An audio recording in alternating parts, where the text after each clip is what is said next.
আজকে বাংলাদেশ এক বিন্দুতে এসেছিল।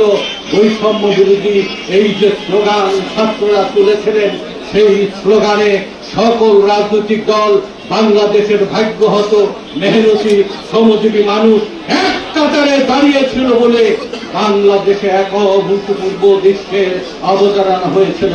5 তারিখে সকাল পর্যন্ত যে সম্ভাবনার কালো মেঘে ঢাকা ছিল, 5 তারিখে বেলা হবার সাথে সাথে সেই আবাবিল পাখির মতো অগণিত মানুষ হাজারে হাজারে লাখে লাখে কোটির গড় অতিক্রম করে বঙ্গভবনের দিকে সেই শয়তানের দুশ্মন, শয়তানের সেই মালিকা হামিরা, যে আমাদের শেখ হাসিনা যে দুর্গে বসেছিলেন, সেই দুর্গের দিকে লক্ষ কোটি মানুষের যে গগন বিদারী স্লোগান, সেই গগন বিদারী স্লোগানে ধাবিত হয় গণভবনের দিকে।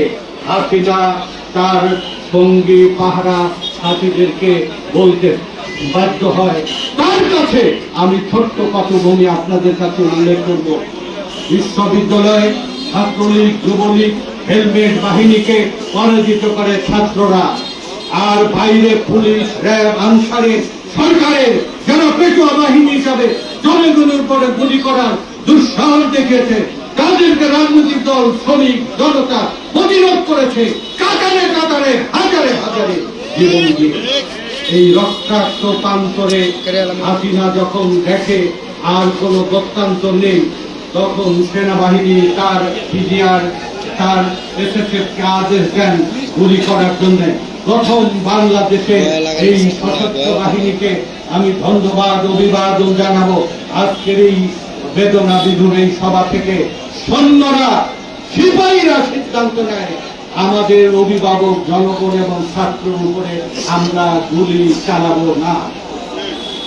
তখন এই পরিস্থিতির এমন এক হাজারে হাজারে, তখন অফিসাররা সিদ্ধান্ত নেন আমরা গুলি করলে 1000 মানুষ মরতে পারে, 2000 মানুষ মরতে পারে, 5000 মানুষ মরতে পারে, 10,000 মানুষ মরতে পারে।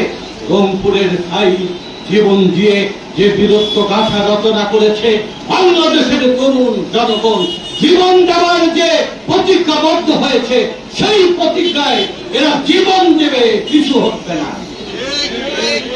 এই প্রতিজ্ঞা অনুভব করে বাংলাদেশের সেনা কর্মকর্তা এবং প্রধান সেনাপতি সিদ্ধান্ত ঘোষণা করলেন আমরা আনুষ্ঠানিকভাবে গুলি না করার ঘোষণা।